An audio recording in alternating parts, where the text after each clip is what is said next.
Him the glory, give Him the honor, give Him the praise, give Him the thanksgiving, give Him the adoration. Shout to the Lord, all the earth, bless His name. Welcome you, Holy Spirit. We welcome you, Holy Spirit, in our midst. Malaya po kayong kumilos sa aming kalagitnaan, sa aming mga puso, sa aming mga buhay, sa aming mga kaisipan. Sa umagang ito, pagpalain mo ang iyong salita sa aming mga buhay. And Lord, we pray, Ikaw mismo magturo sa amin ng iyong katuruan, ng iyong katotohanan. And give us a heart na hindi lamang makakaintindi, kung hindi give us a heart that is ready to be transformed, that is ready to obey your word. In Jesus' name be glorified. Amen and amen and amen. Praise the Lord. Sige po, good morning. Makakaupo na po tayo. And welcome sa ating English, Tagalog Worship and Healing Service ng Jesus is Lord Church. Pakisabi mo sa katabi mo, nasa English, Tagalog service ka ha. Ayan. Kasi meron po tayong Cebuano service pag alas 10. So, ibig sabihin yun, nandito ngayon, nakakaintindi talaga ng Tagalog at Ingles. Tama po ba? Pakikalapit mo yung katabi mo, ang galing mo naman. Amen. Praise God. Alam po ninyo, how I wish na today's message could simply be light and uplifting. Ganoon naman po talaga si Pastor. Ang pinapag-pray ko palagi is, ano ba yung mensahe na makakadasig, makaka-encourage, makakapagpalakas ng loob at pananampalataya natin every week. Dahil alam ko, marami na tayong pinagdadaanan mula Lunes hanggang Sabado. Kaya nga, how I wish na today's message would be uplifting and encouraging and light. Kaya lang po, with all that is happening in our country, unang-una, the blatant corruption in government. Pangalawa, the 6.9 earthquake in Cebu. Pangatlo, the massive fires in Davao and Manila.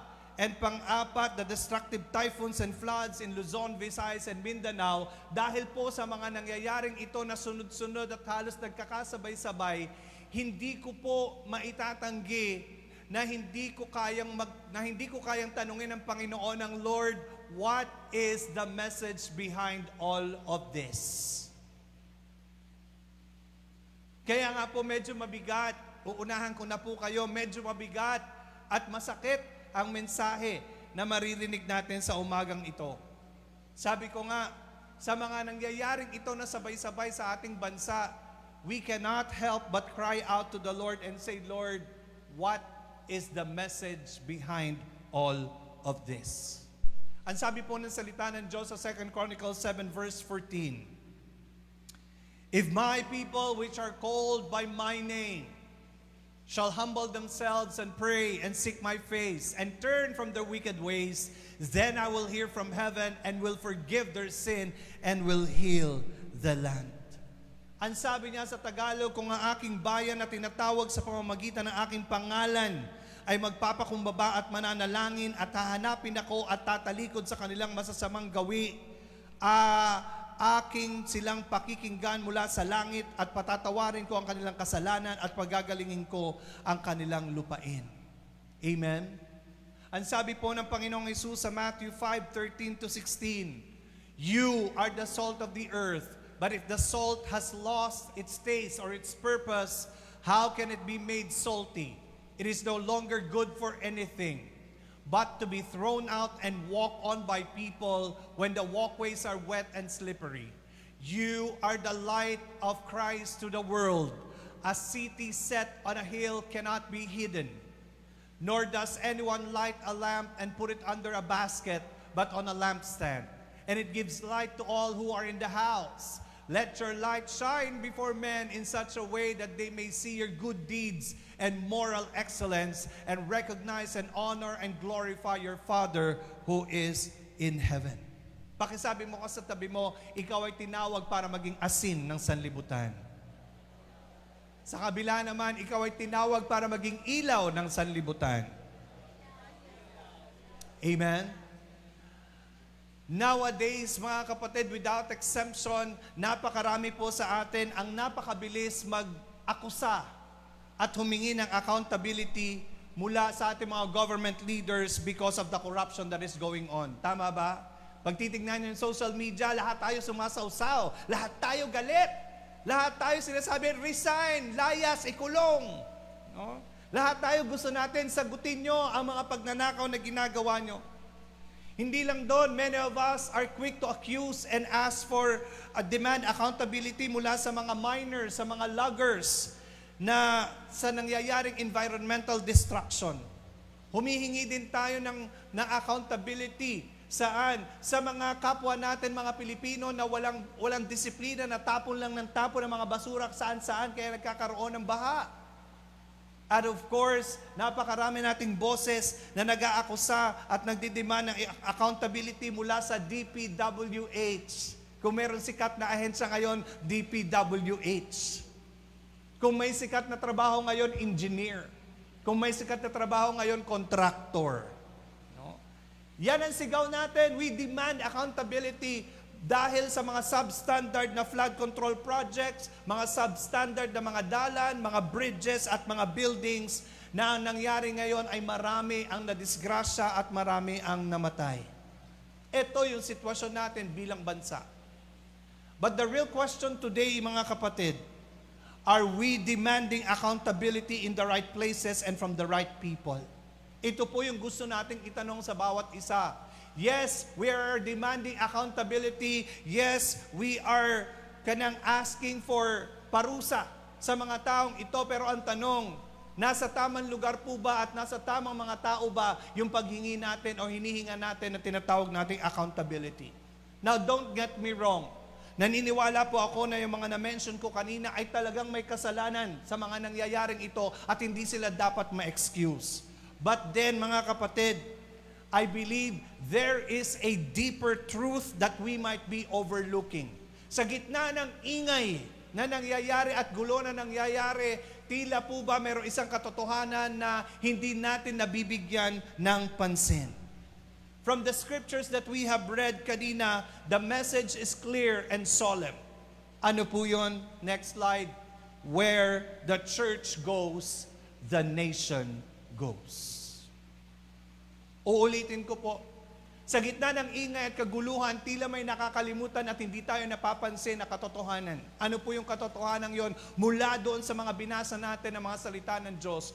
Kung ano ang sitwasyon ng simbahan, ganun din ang magiging sitwasyon ng bansa. Kung nasaan ang simbahan, naroroon din or paroroon din ang bansa. This is a solemn truth that I think many of us ay hindi pinapansin at hindi binibigyan ng diin. Dahil po dito, mga kapatid, panahon na para tayo na mga tao ng Diyos, mga anak ng Diyos, tinatawag sa Kanyang pangalan, tayo na Kanyang simbahan, tayo na Kanyang mga pinili. Ito na yung panahon that we come together para magpakumbaba at tignan nating mabuti ang ating kaloob-looban bilang individual na Kristiyano or bilang isang simbahan. Panahon na po to recognize our shared fault and accountability for the brokenness of our nation. Tigilan na po muna natin ang pagtuturo at paniningil mula sa iba. Ito yung panahon na tignan natin yung mga sarili natin bilang Kristiyano at bilang simbahan, and let us recognize meron din tayong kaparte sa kasalanan at sa kapalpakan at sa kapabayaan na nangyayari sa ating bansa. Sabi ko nga kanina, for too long, sa napakahabang panahon, we have pointed fingers outward. Sa napakahabang panahon, pag may problema ang bansa, nakaturo kaagad tayo sa Malacanang, sa Senado, sa Kongreso, sa Gobernador, sa Mayor. Nakaturo talaga tayong lahat. Pero kapatid, but the Word of God is reminding us today, the judgment begins in the house of God. Ito ang isang katotohanan na naman din sa solemn truth na nakakalimutan natin na ang paghuhusga ay hindi nagsisimula kung saan, kung hindi ito ay magsisimula dito sa simbahan ng Diyos. Kaya nga po ito ay panahon, hindi ng pagtuturuan, tama na, kundi panahon po ito ng pagsisisi. Ito ay panahon that we take responsibility as a church, and it is time for us to rise as the people and as the church that God has called us to be. Ito po yung panahong ito ngayon. Nakakapagod. Hindi po ba kayo napapagod sa balita everyday? Hindi po ba kayo napapagod sa panonood ng Senate and Congress hearing? Hindi po ba kayo napapagod sa mga kaguluhang ito? Lalo ngayon sinuspend na ang hearing. Kung alam niyo po ba, sinuspend ang hearing. Hindi na matutuloy muna daw ang hearing. Kung kailan binanggit na ang may kasalanan ay si Romualdez at si Co, bigla nag-decide ang ang tawag sa kanila? Blue Ribbon Committee, wala munang hearing. Galit na ang mga tao. Galit na ang maraming tao. Pero again, mga kapatid sa Panginoon, it is time for us to take responsibility for what is happening around us. Ito na po yung panahon na ma-realize natin na kailangan na nating tumayo at maging responsable at maging simbahan na kung saan tinawag tayo ng Panginoon. Now, maybe ang question ng bawat isa sa atin, teka muna, Pastor, bakit naman tayo ang responsible or accountable para sa gulo ng bansa? Why are we accountable for the brokenness of our nation? Why? Napakarami pong dahilan. Kung nagbabasa tayo ng Biblia natin, makikita natin napakaraming dahilan bakit ikaw at ako, ang simbahan ng Diyos, ay accountable sa kaguluhan ng bansa.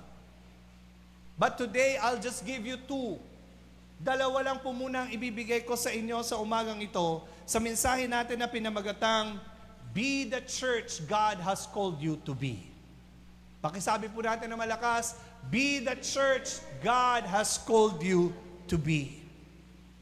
Diretso na po tayo.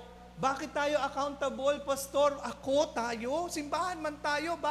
Bakit tayo ang accountable? Bakit may kasalanan tayo sa kaguluhan? Hindi naman tayo kasali sa nagnakaw, hindi naman tayo contractor, hindi naman tayo taga-DPWH, hindi naman tayo nagsunog, hindi naman tayo nagtatapon ng basura saan-saan kasi may Ordinance 1, 2, 3 tayo dito. Ang dami nating katwiran para i-excuse natin ang ating mga sarili para hindi tayo maging accountable. But you know what? The Word of God is very sharp and very clear today. Unang dahilan, bakit ikaw at ako bilang simbahan ng Diyos ay accountable for the brokenness of this nation? It's because the church is spiritually apathetic. Ito ang unang sitwasyon. Aminin man natin sa hindi, ang simbahan ngayon in general ay tila ba wala ng gana at tamad na sa mga bagay na espiritual. This is the very reason bakit accountable tayo sa kaguluhan ng bansa. It's because ang simbahan ay hindi na nagfa-function bilang simbahan. Again, ano ang sabi ng 2 Chronicles 7:14? If my people, sino po ang katauhan ng Diyos dito? Which are called by my name. Sino ang tinatawag sa pangalan ni Kristo dito? Amen. Ang bilis natin tumanggap dyan. Pero ang sabi doon, shall humble themselves and pray and seek my face and turn from their wicked ways. Then I will hear from heaven and will forgive their sin and will heal the land. Mga kapatid, ito po ang tanong sa bawat isa. With all the national problems and tragedies happening almost at the same time, habang nangyayari ang mga trahedya, habang nangyayari ang mga kaguluhan sa ating bansa at sa ating gobyerno, dapat tanungin natin ang ating mga sarili, nasaan ang simbahan ng Diyos? Nasaan ang mga Kristohanon? Nasaan po tayo mga nananampalataya sa Panginoon sa kalagitnaan ng mga kaguluhan at trahedyang ito? What are we doing as believers and followers of God? Tanungin po natin ang sarili natin bilang simbahan. Tanungin natin sarili bilang mananampalataya. Sa sunod-sunod na trahedya at sa kaguluhan na nangyayari, nasaan ka? Nasaan ako? Anong ginagawa mo? Anong ginagawa ko? Anong ginagawa natin bilang isang simbahan? Correct me if I'm wrong, but it seems like no one is sounding the call to repentance. Parang tila wala ako nakikita sa social media or sa radyo or sa TV or sa paligid natin na simbahan na nagsasabing, mga kapatid, halikayo, panahon na para magsisi tayo sa kasalanan natin at sa kasalanan ng bansa. Tila walang tumatawag para mag-ayuno. Let's come together, mag-fasting tayo para sa kalagayan ng ating bansa. Tila wala po na nagsasabi na, ali kayo, hanapin natin ang kalooban ng Diyos sa mga sitwasyong ito. Indeed, totoo yung observation ko that the church in general have become spiritually apathetic. Yes, marami po mga simbahan ngayon ang nagtatawag ng donations, relief operations, and volunteer efforts. And these are good. Mamaya po, second offering natin, ito po ipapadala natin sa Cebu. These are all good things. Marami din ng mga simbahan ang nag-join ng mga protest rallies against corruption. And that's good. Many are closely following the investigations sa Congress and Senate. Marami tayo, di ba? Nakatutok talaga tayo sa Facebook, sa live, saan, lahat. And that's good. Para may alam tayo sa nangyayari. At marami sa atin naiyak sa nangyaring devastation ng earthquake, ng flood, and ng fires. Pero kapatid, bilang simbahan, in the midst of all this, I think we are missing the most important call and thing. And what is that? To humble ourselves, to pray, to seek God, and to repent of our sins. Tama naman, maganda naman yung ginagawa natin. Mag-donate tayo, mag-volunteer tayo, umiyak tayo, maawa tayo, magalit tayo. Pero kapatid, sa kalagitnaan ng mga nangyayaring ito, hindi yan dapat ang una nating ginagawa at nararamdaman dahil tayo ay ang simbahan ng Diyos.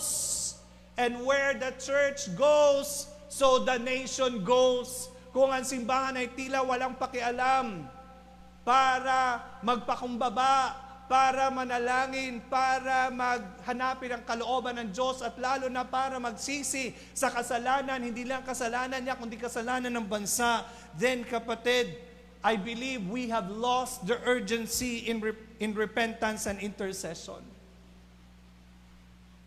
Nasaan ang simbahan sa kalagitnaan ng kaguluhan at trahedyang ito? Nagsisisihan na lang po tayo, pero hindi tayo nagsisisi sa sariling kasalanan, sa sarili nating kapabayaan, at sa kasalanan ng bansa. Mga kapatid, tila ba nakalimutan natin na tinawag tayo bilang mga watchmen? Tinawag po tayo bilang mga bantay. Tinawag po tayo bilang bantay bayan, bantay bansa. Ang sabi nga ng Isaiah 62 verse 6, on your walls, O Jerusalem, I have appointed and stationed watchmen who will never keep silent day or night. You who profess the Lord, take no rest for yourselves. Look at that church. Ang sabi nga, tinawag tayo bilang bantay bansa, bantay bayan, bantay city. At ang bilang bantay, ang sabi doon, we will never keep silent day or night. Hindi tayo matatahimik, hindi tayo titigil sa pagpipray, hindi tayo titigil sa paghingi ng tawad sa kasalanan natin at sa kasalanan ng bansa. At ang sabi niya doon, tayo na nagsasabing sa Panginoon, take no rest for yourselves. Hindi tayo dapat magpapahinga bilang bantay bayan. Pero ang problema, nagpahinga na tayo matagal ng panahon. Amen? Nakakalungkot dahil ang sabi po ng Ezekiel 22 verse 30. Next slide. I searched for a man among them who would build up the wall and stand in the gap before me, or for the sake of the land, that I would not destroy it. But I found no one, not even one. Ang sabi ng Panginoon, ayoko sanang i-destroy ang bansang ito. Kaya naghahanap ako, hinahanap ko yung mga bantay bayan, hinahanap ko yung mga bantay nasod, hinahanap ko yung mga intercessors, hinahanap ko yung mga anak ko na magpe-pray, magre-repent. papagitna between me and the nation. Pero wala akong nakita. Wala kahit isa. Kaya ibinagsak ko na ang judgment. Mga kapatid, nakakalungkot at nakakatakot po ang mga pangyayaring ito. Our nation suffers because the church has turned apathetic. Angkinin man natin ito or hindi, pero ito ay isang katotohanan na nating pag-aralan at i-recognize. Nagkakagulo ang bansang Pilipinas dahil ang simbahan ng Diyos ay tinamad na sa kanyang tungkulin na manalangin, magpuasa, mangayog kapasayloan sa sala ng bansa. We are not interceding enough. May nagpipray naman, pero they are not praying enough, or not many are praying. We are not taking responsibility. We are not interceding enough. We are not repenting from the sins of the land, and we are not shielding our nation from divine judgment.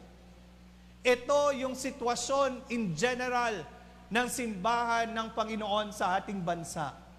We have become lazy and complacent in spiritual things. Naging tamad na talaga tayo sa mga spiritual na bagay at naging busy tayo sa mga bagay ng mundong ito. Na tila ba nakalimutan natin na tayo ay mga spiritual beings at tayo mga makalangit at hindi tayo tagalupa. Amen? Paano ba natin makikita ang apathetic church? Next slide. Ang apathetic church, mga kapatid, pansinin ninyo, we are busy with programs but empty of prayer. Ang dami nating ginagawa. Pero kulang naman sa pananalangin. We talk about God, magstorya ta, mabahin sa Ginoo, sige Ginoo, Ginoo, Ginoo, pero sa tinuod lang. Wala gyud ta kaayo nangita niya. It's all pulong, it's all words. Pero walang action. Pangatlo, nakakalungkot ang simbahan ngayon, tahimik sa kalagitnaan ng mga kasalanan at injustisya na nangyayari sa paligid natin. And we prioritize convenience over conviction. Sinasabi natin, simbahan lang ta, huwag na tayong makialam sa politika. Huwag na tayong makialam sa kaguluhang yan. Sa loob lang tayo ng simbahan. And we do not confront sin for fear of offending. Kahit kitang-kita na nagkasala, may injustisya, tahimik lang tayo. Do not rebuke. Huwag natin silang salingin. Huwag natin silang pagsabihan kasi baka sila ma-offend. Church! Can we go more apathetic than that? Nakalimutan na natin na tayo ay bantay bayan. At ang lahat ng ginagawa natin ngayon, ito ang dahilan para tayo ay singilin at maging accountable sa kaguluhan ng bansang ito. Panahon na po para tayo ay gumising. It is time for us to return to our knees in humility, in repentance and prayer. Meron po akong gustong sabihin sa inyo. The healing of our nation. Gusto nating maggumaling ang ating bansa, tama po ba? The healing of our nation does not begin in Malacanang or in Congress or in the Senate. The healing of our nation begins here in the house of God. Palagi na lang tayong band-aid solusyon. Palitan ng presidente, palitan ng senado, palitan ng kongreso, palitan ng mga politiko. Kapatid, hindi doon nagsisimula ang kaayuhan ng ating bansa at ng ating gobyerno. Everything begins here in the house of God. Kung tayo ay nagtinarong, kung tayo ay naging simbahan gaya ng design ng Diyos bilang simbahan, then gagaling ang ating bansa, gagaling ang ating gobyerno. Amen? Kapatid, church, kung gusto po natin na maayos at magbago ang ating bansa, then tayo bilang simbahan, tayo muna ang maunang magbago. Let us be transformed. At balikan natin yung pagkatawag sa atin bilang bantay bayan at bilang bantay bansa. And let us become vigilant in being a watchman of God. It is time to be who God has called us to be. Amen. And pangalawa po sa umagang ito, bakit tayo ang accountable? Bakit do we have the shared fault and responsibility in the brokenness of our nation? It's because we, the church, has compromised. Ito yung pangalawang katotohanan na siguro hindi natin napapansin. Pero malungkot man, masakit man sabihin, ang simbahan ngayon ay naging makamundo na. Hindi na spiritual, ang simbahan in general naging makamundo na. Naging kapareho na ng itsura ng mundo. Balikan natin ang sinabi ng Panginoong Yesus, Matthew 5:13-16. You are the salt of the earth, but if the salt has lost its taste or its purpose, how can it be made salty? It is no longer good for anything, but to be thrown out and walked on by people when the walkways are wet and slippery. You are the light of the world. A city set on a hill cannot be hidden. Nor does anyone light a lamp and put it under a basket, but on a lampstand. And it gives light to all who are in the house. Let your light shine before men in such a way that they may see your good deeds and moral excellence, and recognize and honor and glorify your Father who is in heaven. Mga kapatid, the spiritual health of the church shapes the world, the moral, the cultural, and even the political direction of a nation. Kung titignan po natin ang sitwasyon ng simbahan, ito ang makapagbibigay ng pagbabago or pagkasira sa moralidad, sa kultura, maging sa political direction ng bansa. Pero ang tanong, where are we now as a church? Nasaan po ang mga salt and light of this world? Are we still pursuing our God-given mission, vision, and core values? Nandun pa po ba ang focus natin? Yun pa rin po ba yung tinitibok ng puso natin at yun pa rin po ba ang ginagawa natin? Are we still focused on making disciples of our nation? Are our eyes still fixed on Jesus and the things of eternal value? Sa Panginoong Hesus pa rin po ba tayo nakatingin at sa mga bagay na may kabuluhan at kahulugan sa kalangitan? Or have we been sidetracked by so many distractions and desires of this world? Yun po yung tanong bilang simbahan. Nasaan po ba yung puso natin ngayon? Nasaan po ba yung paningin natin ngayon? Nasaan po ba yung attention natin ngayon? Yun ang tanong. Huwag po natin kalilimutan. Next slide. We, the church, are called to be the salt of the nation. At ang asin ay nakakapigil sa pagkabulok. Yet, mga kapatid, if we as Christians and as a church compromise our integrity, damage our testimony, and lose our influence, then corruption spreads unchecked. Bakit lumalaganap ang corruption? It's maybe because tayo na asin ng lipunan ay hindi na maalat. Matabang na tayo. At dahil sa ating katabangan, wala nang naniniwala sa atin. Gihilasan na lang sila sa atua. Pinagtatawanan na lang nila tayo. Why? Because we have compromised our integrity and we damage our testimony and we lose our influence. Kapag ang simbahan ay walang impluensya sa isang lugar, asahan na po natin ang korupsyon sa lugar na yon ay lalaganap. Because we should be the conscience of the nation. Amen? Kapatid, next slide. We, the church, are called to be the light of the nation. Ang ilaw, ang siyang nagpapakita sa katotohanan at siyang nagtataboy sa kadiliman. And when we shine in holiness and truth, society is blessed. But when our light grows dim, darkness covers the land. Hindi lamang po tayo asin, ilaw din po tayo ng bansang ito. At bilang ilaw, mga kapatid, dapat magliwanag tayo saan? Sa kabanalan, sa katotohanan, sa pagiging matino, para pagpalain ang ating bansa. Pero kapag ang simbahan at ang ilaw ng simbahan at ang ilaw ng bawat isa sa atin ay nagsimulang dumilim, sigurado ang kadiliman po ang siyang sasakop sa ating bansa. Amen? May isang kwento po tungkol sa isang parola. Ang parolang ito ay nakatuntong sa mga mabato ng mga dalampasigan. And for many years, ang parola pong ito ay talagang nagliliwanag ng maayos sa gabi, maging sa bagyo. At ang mga barko ay nag-guide ng maayos sa kanilang pagdaong. Ang mga sailors, ang mga nakasakay sa barko, ang mga kapitan ay talagang full trust sa parolang ito, sa lighthouse na ito, dahil hindi kailanman pumalpak ang kanyang liwanag. Pero sa pagdaan po ng maraming panahon, yung bantay sa parola ay tinamad na. Siguro napagod na siya. Hindi niya na nililinis yung lente nung ilaw.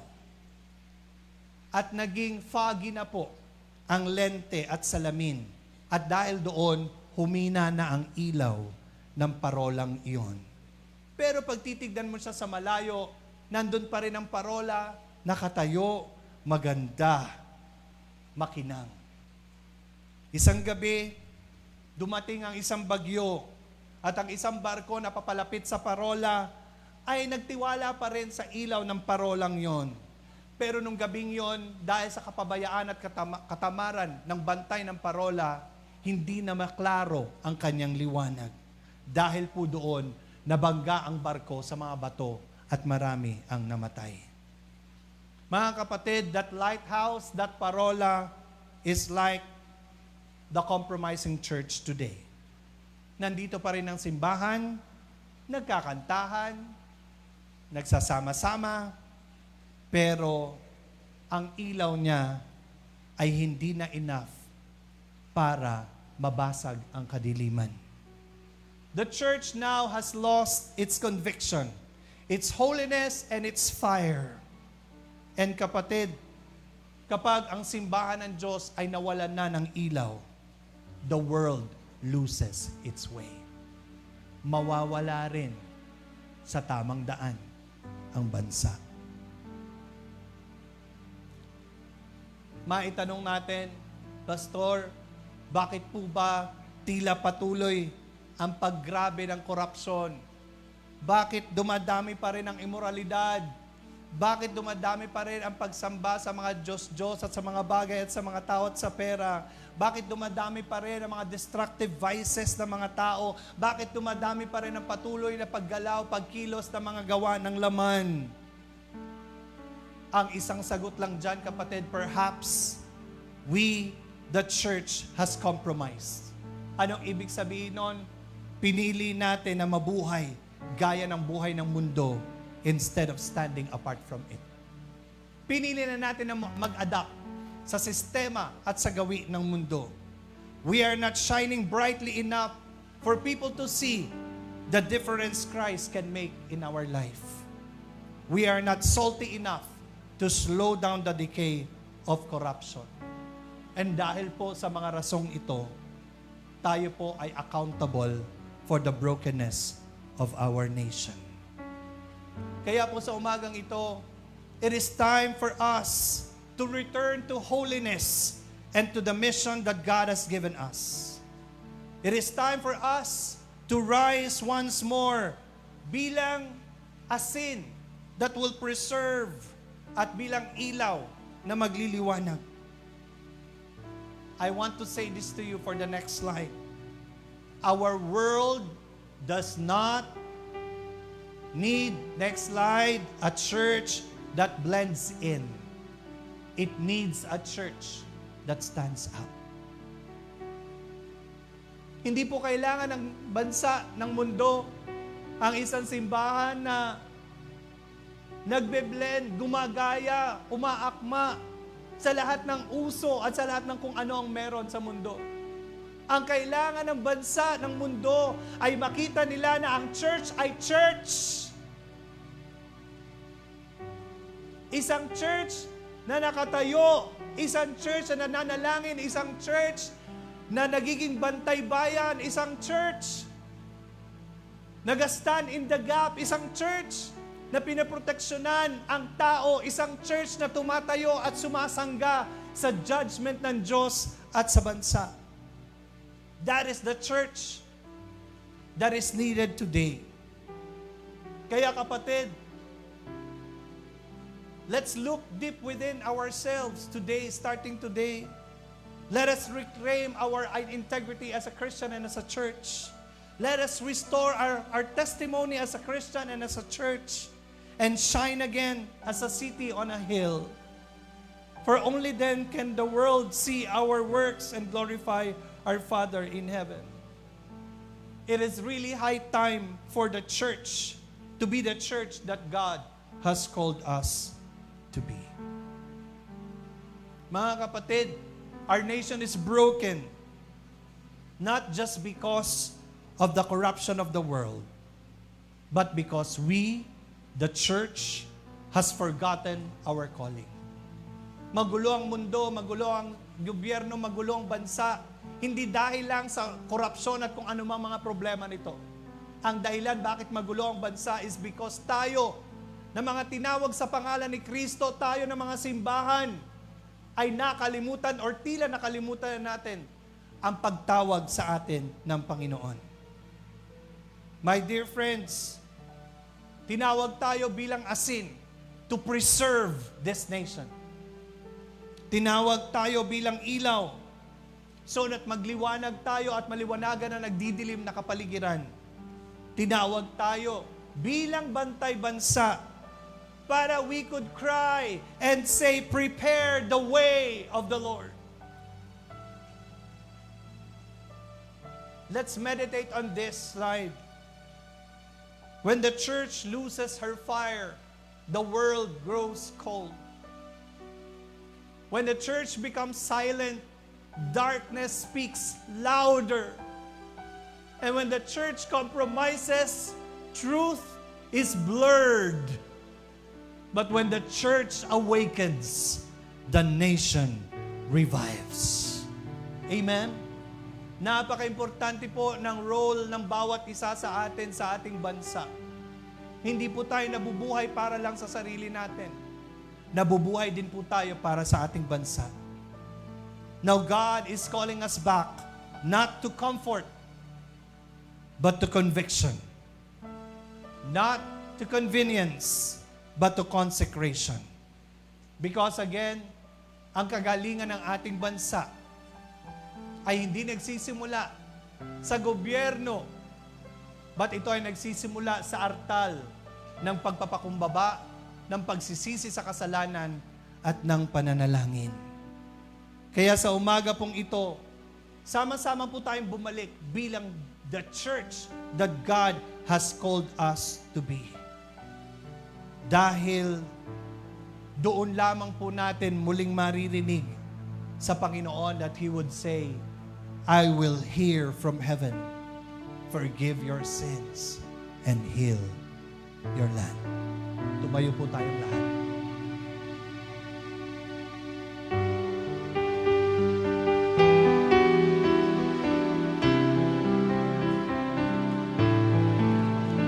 Lord, heal our land. Father, heal our land. Hear our cry and turn our nation back to you. Lord, heal our land. Hear us, O Lord, and heal our land. Forgive our sins and heal our broken land. With all our hearts now, Lord, heal our land. Father, heal our land. Hear our cry and turn our nation nation back to you. Lord, heal our land. Hear us, O Lord, and heal our land. Forgive our sins and heal our broken. With all our faith, with all our love for the Philippines, Lord, heal our land. Father, heal our land. Hear our cry and turn our nation back to you. Lord, heal our land. Hear us, O Lord, and heal our land. Forgive our sins and heal our broken land. Forgive our sins and heal our broken land. Binibigyan ko po kayo ng pagkakataon na manalangin para sa bansa. Sige po. Pero una doon, manalangin tayo. Humingi tayo ng tawad para sa simbahan in general. Let's ask and repent, repent sa mga kasalanan natin bilang isang simbahan, because we are accountable for the brokenness of this nation. Where the church goes, so the nation goes. Ama, lumalapit po kami sa inyo.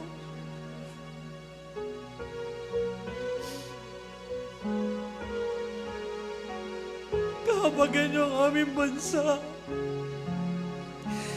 Mula sa corruption, sa immoralidad, sa pagsamba sa Diyos-Diyos, at sa gawa ng kalaman at kadiliman sa aming kapaligiran.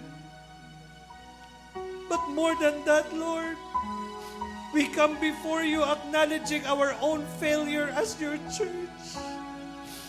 Patawad, Ama, that we have become complacent. We compromise.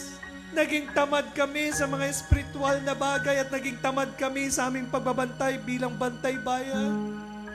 Patawarin mo kami, hindi na kami maalat. Patawarin mo kami, hindi na kami maliwanag. We confess that we have not prayed enough. We did not stand in the gap enough. We have not been the salt and the light you have called us to be. Na-distract kami sa mga bagay ng mundong ito at kinalimutan namin ang mga bagay na importante para sa iyo. But today, Lord, we repent and we turn back to you with all of our hearts. Revive us, Lord. Revive your church. Rekindle in us the passion to seek your presence, to walk in holiness, and to live in obedience. Make the church rise in prayer, in compassion, and truth. Help us to shine brightly in the midst of darkness and to stand boldly for righteousness. Gamitin mo kami, Panginoon, bilang instrumento ng kagalingan at restoration sa aming bansa. Let revival begin in our hearts, in our homes, and in our churches, and let it spread across the Philippines. Today we declare we will be the church that you have called us to be. A church that prays, a church that loves, a church that stands, a church that obeys. In the name of Jesus Christ. And today, Lord, we confess the corruption that has spread in our land, in our government, in our institutions, and even in our hearts. Forgive us for tolerating dishonesty, greed, and injustice. Forgive us for choosing convenience over conviction and silence over standing for truth. Lord, have mercy on the Philippines. Cleanse us from our sins. Purify our leaders. Awaken the conscience of our people. Teach us to love righteousness and hate wickedness. Restore to the Philippines integrity, truth, and reverence for you. Let the fear of the Lord once again rule in our hearts and in our nation. Lord, please heal the Philippines, not just from the disasters and tragedies, but from the deeper sickness of sin and rebellion. May your revival begin in us in the church, and may it spread across the Philippines until every heart bows before you, every idol falls, and righteousness reigns once again. We declare Jesus is Lord over the Philippines. Jesus is Lord over the churches. Jesus is Lord over every family. In Jesus' name we pray. Amen and amen and amen.